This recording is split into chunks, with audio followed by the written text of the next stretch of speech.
Kia ora everybody, good to see you all. Today I've been showing around the Moana Nui Kiwa hub and seen the impressive support it's providing to the local community in South Auckland. The place was buzzing with over 100 people there, dozens of tables filled with donated clothes, food and other goods that are being shared. It's an incredible effort and it's so heartwarming to see the community rallying around to help others. Communities coming together to support each other in times of need is a story that we see play out time and time again across New Zealand. And I want to acknowledge the volunteers and the workers from that centre and others across Auckland and other parts of New Zealand for the care that they've shown to people who in many instances have lost most of their stuff, are in desperate need. When I became the Prime Minister, I said that I wanted the government's immediate focus to be on the bread and butter things that matter most to New Zealanders in the here and now.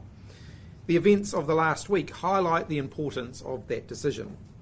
It's been a lot, and it's been a lot on top of the last few years.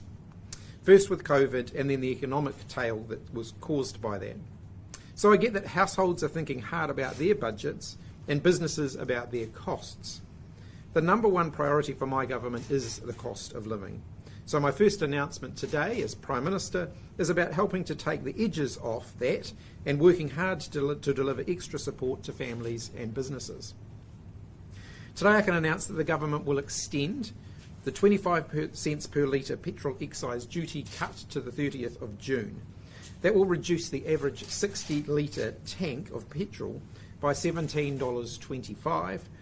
For a 40 litre tank, it reduces it by $11.50.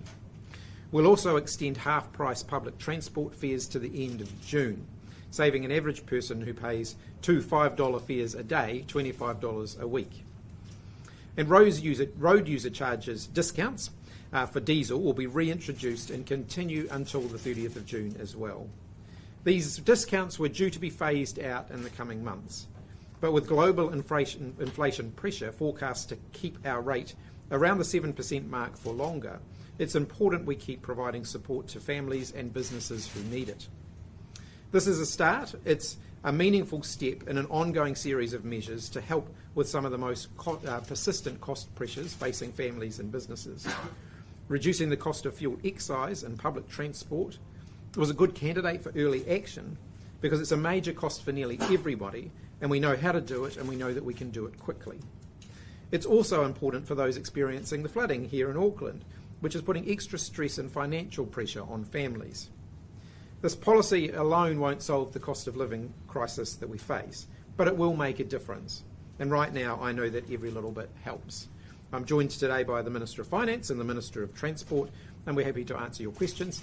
If you have questions on the flooding, we'll do those after we've talked about the Prime Minister.